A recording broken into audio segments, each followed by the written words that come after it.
கோயில் வந்துச்சா? இந்த கோயில் எப்பயும் வந்தது, பஸ் எவ்வளவு நேரம் நிக்குது, இறங்காம என்ன தாண்டி பண்ணிருப்பீங்க, உள்ள புந்துங்க. சும்மா கத்தாத இரு, எல்லாரையும் வர சொல்றேன். கேட்டீங்கக்கா, கத்துறேன்னா இவங்களை கோயில் கிட்ட போயிட்டு வந்துட்டு நம்ம 2 பேரும் என்ன அப்புறம் தெரியல. ஏடியா கீதா ராணி, பசங்களாம் கூட்டு வாடி சீக்கிரம். உங்களால் நான் திட்டு வாங்கியிருக்கேன், நான் தான் பண்ணி கிடக்குறாளுங்க தெரியல. வந்துட்டோம் எதுக்கு கத்திரி கிடப்பீங்கன்னு தெரியலையே. கொஞ்சம் அசந்து தூங்கிட்டோம், அதுக்குள்ள கத்த ஆரம்பிச்சுவீங்க. வந்துட்டல, வாங்க போலாம். எது தூங்கிட்டீங்களா? ஐயோ போட்டு கொடுத்துட்டாலே. இல்லக்கா, அந்த பசங்களாம் கூட்டு வரதுக்கு லேட் ஆகி போச்சு. எல்லாம் தூங்கி நிற்குங்க. சரி சரி, செருப்புலாம் பஸ்ல விட்டுட்டீங்களா? அங்கே தேங்காய் வாங்குவோம்லக்கா, அங்கே விட்டுக்கலாம்க்கா செருப்பை. பஸ்லேயே விட சொல்லுங்க, காசு விட போதே. ஏண்டி கோயில் பக்கத்தில் தாண்டி இருக்குது, வண்டியில் விட்டுட்டு வாங்க. அங்கே தேங்காய் கடையில் விட்டுனா யாருன்னா மாற்றி போட்டுன்னு போயிடுவாங்க. அதுக்கப்புறம் செருப்பு தொலைஞ்சு போச்சு அப்படின்னு கத்தக்கூடாது. அப்படியே சொல்கிறீங்க? சரி, பஸ்லேயே விட்டுட்டு வந்துடுறேன். அருள்மிகு பவானி அம்மன் திருக்கோயில், பெரியபாளையம். கோயில் கோபுரத்தை பார்த்தீங்கன்னா எல்லாம் சாமி கும்பிடுங்க. அம்மா பெரிய பாளையத்தாலே, நீ தான்மா தாயே, எல்லாருக்கும் துணையாக இருக்கணும். குழந்தைங்க நோய் நொடி இல்லாமல் ஆரோக்கியமாக வச்சிரு தாயே. வாங்க வாங்க உள்ள போலாம், போய் பொங்கல் வைக்கணும். அக்கா மாலை கூட வாங்கணும்க்கா, மாலை அர்ச்சனை தான் வாங்கணும். போகும்போது வாங்கி போயிடலாம். போகிற வழியிலே முன்னாடியே கடலாம் நிறைய இருக்குது, வாங்கி போகலாம். உடம்பே சிலுக்குதுமா கோயிலை பார்க்கும்போது. எடி பசங்களாம் எங்கடி, ஒருத்தர் கூட காணா. அக்கா அவங்க நம்ம பின்னாடி தான் வந்து நிற்காங்க, அங்கே சொப்பு கடையை பார்த்துன்னு இருக்காங்க. பார்த்து கூட்டு நோடி பத்திரமா, எங்க வேலைக்கு வந்து அப்படியே விட்டுட்டு போகிறான். அதெல்லாம் பத்திரமா தான் வருவாங்க, நம்மளுக்கு மேலே அதுங்க உஷாராக இருக்குது. வரும்போதுனா நான் வாங்கணும்னு பார்த்துன்னு இருக்குங்க. சின்ன வயசுல அம்மா அப்பா சொந்தக்காரங்க எல்லாம் வேன் பிடிச்சி வந்து நைட்டே தங்கி, சனிக்கிழமை நைட்டே வந்து தங்கி, ஞாயிற்றுக்கிழமை வேப்பஞ்செல்லாம் கொடுத்துட்டு கோழிலாம் அறுத்து சமைச்சு சாப்பிட்டு சாமிலாம் கும்பிட்டு போவோம். வருஷத்துக்கு ஒரு வாட்டி அந்த மாதிரி நடக்கும் ஆடி மாசத்துல. இப்போலாம் எங்கே முடியுது? ஆமாம், அதெல்லாம் நினச்சி பார்த்தா நல்லா தான் இருக்குது. நான் கூட சின்ன வயசு எங்கள் வேப்பஞ்செல்லாம் கொடுத்துருக்கோங்க இந்த அம்மனுக்கு. ஆமாம், சக்தி வாய்ந்த அம்மன் இவங்க. வாங்கம்மா வாங்க, பூ மாலாம் குறைஞ்ச விலை தான். வாங்க வாங்க வாங்க, எலுமிச்சை மாலை வேணுமா? குறைஞ்ச விலை தான். ஏப்பா மாலைலாம் எவ்வளோ? 120 ரூபாக்கா. அது 120 ரூபாவா? 100 ரூபான்னு சொல்லிட்டு கொடுங்க. அக்கா கட்டுப்படி ஆகாதுக்கா, பூலாம் எவ்வளோ விலை விற்கிது? 120 ரூபாவே எங்களுக்கு கட்டுப்படி ஆகுது. 150 ரூபா விற்க வேண்டிய மாலை நாங்கள் 120 ரூபான்னு விற்கிறோம். 100 ரூபான்னு கொடுத்தீங்க, 2 மாலை வாங்குவோம். 2 மாலை வாங்குற மாதிரி இருந்தால் சரி, 100 ரூபா 100 ரூபா. சரி, 200 ரூபா கொடுங்க. அப்படியே அர்ச்சனை தட்டு கூட கொடுத்துருங்க. எத்தனைம்மா வேணும்? 2 கொடுங்க. எலுமிச்சை மாலை கூட வாங்கிக்கோங்கம்மா, விலை கம்மி தான்மா. அக்கா நான் வீட்டில் இருந்து எத்தனை இருக்குது பசங்க கிட்ட பேக்ல, உங்களுக்கு வேணா வாங்கிக்கோங்கக்கா. இல்லை பூ மாலை மட்டுமே போதும், எலுமிச்சை மாலை நான் அப்புறமா வாங்கி கொடுக்குறேன், இப்போ வேண்டாம். சரி, 2 மாலை 2 அர்ச்சனை மட்டும். ஏம்மா உங்களுக்கு எதுவும் வேணாமா? எங்களுக்கு எதுவும் வேணாம்ப்பா. சரி பொண்ணு, நம்மளே கோயிலுக்கு எப்பயோ சமயம் தான் வரும், நம்மளே சாமிக்கு மாலை வாங்கி போடலாம். ஆமாம், நான் கூட அதான் யோசிச்சுன்னு இருக்கேன். ஆமாம், எனக்கு கூட ஒரு மாலை கொடுங்க. மொத்தம் இன்னும் 3 மாலை கொடுங்க. இன்னும் 3 மாலையாம்மா? சரி. என்ன பன்னீர் ரோஜா மாலை இருக்குங்களா? ஏம்மா அந்த பூ தாம்மா இன்னும் வரல, வந்துன்னு இருக்கான். ஃபோன் பண்ணாங்க, வந்துன்னு இருக்கான். இன்னும் ஒரு 1/2 மணி நேரம் ஆகும். சாமந்தி மாலை தான் இருக்குது, இல்லைன்னா இந்த கலர் ரோஜா பூ மாலை தான் இருக்குது. சரி சரி, பொறுமையாக வரட்டும். எங்களுக்கு சாமந்தி மாலையே கொடுங்க. சரிம்மா. உங்களுக்கு அர்ச்சனை தட்டு வேணுங்களா?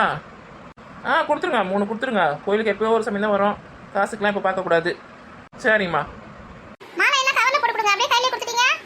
ஏம்மா இந்த கோயிலுக்குள்ள கவர்லாம் அலோடு கிடையாதும்மா, கையில எடுத்துன்னு போங்க. அப்படியா? தெரியாதுல்ல, நான் அதை கேட்டோம். அவர் உனக்கு அண்ணனா? சும்மா இருக்கீங்க வேற. தேங்காய்லாம் மட்டும் அர்ச்சனை பையன் மட்டும் கவரில் போட்டு தரோம். சரி கொடுத்துங்க.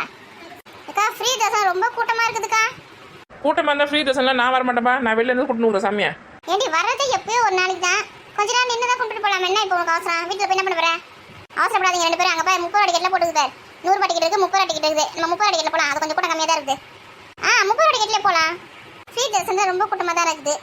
சரி 30 ரூபானா ஒருத்தருக்கு, ஒருத்தர் ஒரு வீட்டில் 3 பேர், 3 6 90 ரூபாவா ஒரு ஃபேமிலிக்கு? கணக்கு போட்டு டிக்கெட் வாங்கிட்டு வரேன். போங்க போங்க, லைனில் போயினே இருங்க. என்ன இந்த பசங்களை குரல் கொடுறீ? எவ்வளோ நான் தானே சொப்பு சமயம் முடிச்சு பார்த்துன்னு இருக்கோங்க. வர சொல்கிறீங்க, லைனில் நிற்க சொல்கிறேன். நான் கூட்டின்னு வரேன், நீ போய் முதல்ல நில்லு. ஏதோ பொங்கல் வச்சியா? இந்த பொங்கல் என்னால எங்க எங்கள் பசங்க கிட்ட பேக்கில் போட்டு கொடுத்துருக்கேன், நீ எத்தனை வருவாங்கடி? சுட சுட கொடுத்துக்கிறேன். என்ன பண்ணிருக்குதுங்க தெரியல, கீழே கீழே போட்டு வச்சுதுங்களான்னு. அதெல்லாம் பத்திரமா தான் எத்தனை வருவாங்க. அதெல்லாம் பத்திரமா தான் எத்தனை வருவாங்க. வாங்க வாங்க. 30 ரூபா டிக்கெட்லாம் இந்த பக்கம் தான் போகிறாங்கக்கா. சரி போ போ, கம்மியாக தான் இருக்குது கூட்டம், சீக்கிரம் போ. நான் கூட ரொம்ப கூட்டமாக இருக்கும்போது பயந்துட்டேன். பரவாயில்ல, கூட்டம் கம்மியாக தான் இருக்குது. ஆடி மாதம் வந்திருந்தா தெரிஞ்சிருக்கும் உனக்கு. ஆடி மாதம் லைனில் நிற்க முடியாது, வெளியில் நிற்க முடியாது, சுற்றி வேப்பஞ்சாலையாக கொடுப்பாங்க. நிற்க முடியாது, அவ்வளோ கூட்டம் இருக்கும் தெரியுமா? சரி பசங்களை கூட்டுன்னு வா. அத்தா பெரிய பழைத்தாலே, அம்மா தாயே நீதாம்மா தாயே துணையாக இருக்கணும். குழந்தைங்களுக்கு ராத்திரியும் பார்க்கணும், நீதாம்மா தாயே துணையாக இருக்கணும். தொழில் விருத்தி ஆகணும், குடும்பத்தில் எல்லாரும் நல்லா சந்தோஷமாக இருக்கணும், நோய் நொடி இல்லாமல் ஆரோக்கியமாக வச்சுருக்கோம். எல்லாரையும் வீடு கட்டணுமா, வாசல் கட்டணும், குழந்தைங்க நல்லா படிக்கணும், நல்ல கல்வியை கொடு, நல்ல அறிவை கொடு தாயே. இதுதான் கோமாடம். பசு மாடா இருக்கு பார்த்தீங்களா? கும்பிட்டுங்க, சாமி கும்பிட்டுங்க. கோமாதா மா சொப்பு சாமான் கடமா, எம்மா எனக்கு சொப்பு சாமான் வாங்கி கொடுமா விளையாடுறதுக்கு. என் வீட்டில் தான் நிறைய வச்சிருக்கேடி, இப்போ வேற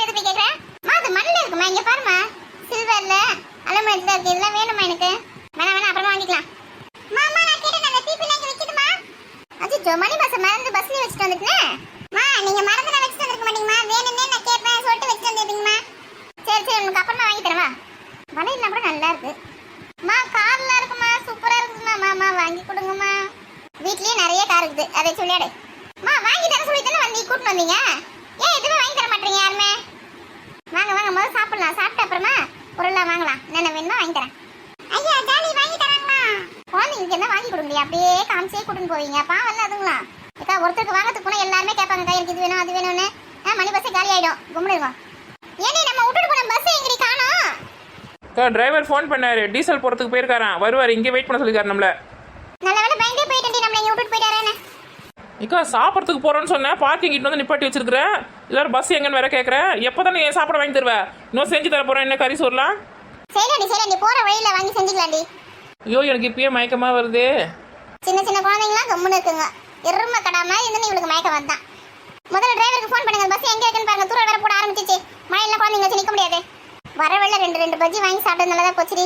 இவங்க நம்மளன்னு வச்சுக்கேன், சாயங்காலம் சோறு போடுவாங்க. ஆமாக்கா நீ சொல்றது கரெக்டு தான். உருளைக்கிழங்கு சிப்ஸ்லாம் வாங்கி வச்சிருக்கிறேன் பேக்கில். பஸ் இருந்தாலும் அதையாவது சாப்பிடலாம். இந்த பஸ் வேற எங்கே போய் தொலைஞ்சதோ தெரியலையே. ரொம்ப பசி. அந்த சக்கரை பொங்கல் இருக்கு, சாப்பிடு. சக்கரை பொங்கலா? என் பசிக்கு அது பத்தாதே. பெரிய பொண்ணு எல்லாம் காசு தரோம். குழந்தைங்களுக்குலாம் வந்து என்ன கேட்குதுங்களா வாங்கி கொடு. பஸ் வர இருக்கும். அப்படி நாங்கள் ஓரமாக நிற்கிறோம். பாவம் பசங்களாம். ஐயா ஜாலி. ஒருத்தருக்கு 50 ரூபாய் கணக்கு பண்ணி காசு கொடுப்போம். அதுக்கு தகுந்த மாதிரி வாங்கிட்டு வரணும். 50 ரூபா தருவாங்களா? பரவாயில்லையே. வளையல் மணி கிளிப்பு சரி கரெக்டாக தான் இருக்கும். சீக்கிரம் வந்துருங்க. ரொம்ப நேரம் டைம் எடுத்துக்காதீங்க. பஸ் வந்துச்சுன்னா டக்குன்னு கிளம்பிடணும். மழை வேற வந்துடும் இருக்குது. மழைலாம் வராதுமா, அந்த வந்துடுவோம் டக்குன்னு. ஏக்கா ஜில்லோ பார்த்துக்கோ. பாத்துக்கிறேன். சீக்கிரமா வாங்க. அழுதுச்சுன்னா எனக்கு தெரியாது. வந்துடுறேன். இந்த கீதாவும் பரிமளக்காங்க தானா? அவங்களும் போயிருக்காங்க கடைக்கு. குழந்தைங்களுக்கு எதுவும் வாங்கி தர மாட்டேன்னு இப்போ போயிருக்கிறாங்களா? ஜில்லு கொடுங்க, நான் வச்சுக்கிறேன். இருக்கட்டும், கொஞ்சம் நேரம் கழிச்சு தரேன். கோயிலாம் நல்லா பெருசா கட்டிட்டாங்களக்கா? ஆமா, முன்னாடி நான் வரும்போது கூட சின்னதாக தான் இருந்தது. இப்போ நல்லா கட்டியிருக்காங்க. நல்லா தாராளமா இருக்குது இடம். தனித்தனியாக பொங்கல் வைக்கிறதுக்கு, காது குத்துறதுக்கு, மொட்டை அடிக்கலாம் தனித்தனியாக வச்சுருக்காங்க. சாப்பாடு அன்னதான கூட நல்லா கட்டியிருக்காங்க. இனிமே ஆடி மாசமே வந்துடணும்க்கா. ஆடி மாசமே வந்து வாரத்தில் அந்த ஞாயிற்றுக்கிழமை வந்து பத்தியா 5 வாரமா 10 வாரமா கணக்கு தெரியலைங்க. 10 வாரம் நினைக்கிறேன். ஒரு வாரம் சனிக்கிழமை நைட்டே வந்து இங்கே தங்கிட்டு சாமி கும்பிட்டு மறுநாள் வந்து வேப்பஞ்சலை கொடுக்குறதோ, அந்த கோயிலை சுற்றி விடுவாங்க அதெல்லாம் விடுறதோ அதெல்லாம் பண்ணிட்டு நல்லா சத்திரம்லாம் இருக்குதாக்கா. சத்திரம்லாம் எடுத்து தங்கி சாப்பாடுலாம் செஞ்சு சாப்பிட்டு நல்லா திருப்தியாக சாமி கும்பிட்டு போனாக்கா. ஆமாம், எல்லாருமே அப்படி தான் பண்ணுறாங்க. நம்ம தான் துதுன்னு வந்து துதுன்னு போயின்னு இருக்கிறோம். காலையில் கிளம்புனா இந்த சாமி பார்த்துட்டு இப்போ கிளம்பி போயினே இருக்கிறோம். கோயிலெலாம் ஒரு நைட்டு தங்கி போனாக்கா, அதுதான் நல்லது நமக்கு. ஆமாம், நம்மளுக்கு வேலை வீட்டில் இருந்துனே தான் இருக்கும். கோயிலுக்குன்னு ஒரு நாள் ஒதுக்கிடணும். நானே நம்ம வந்து பஸ் வந்துச்சு. அங்கே பாரு, ஆன் அடிக்கிறாங்க பாரு. பசங்களை கூப்பிட்டு பெரிய பொண்ணு பஸ் வந்துச்சு, சீக்கிரம் வாங்க. வரோம் நீங்கள் ஏறுங்க. என்ன ஃப்ரெண்ட்ஸ், இந்த வீடியோ உங்களுக்கு பிடிச்சிருந்தா லைக் பண்ணுங்க, கமெண்ட் பண்ணுங்க, மறக்காம சப்ஸ்கிரைப் பண்ணுங்க. அடுத்த வீடியோல உங்களை சந்திக்கிறோம். அது வரைக்கும் டாடா பை. ஜில்லு பை சொல்லுங்க.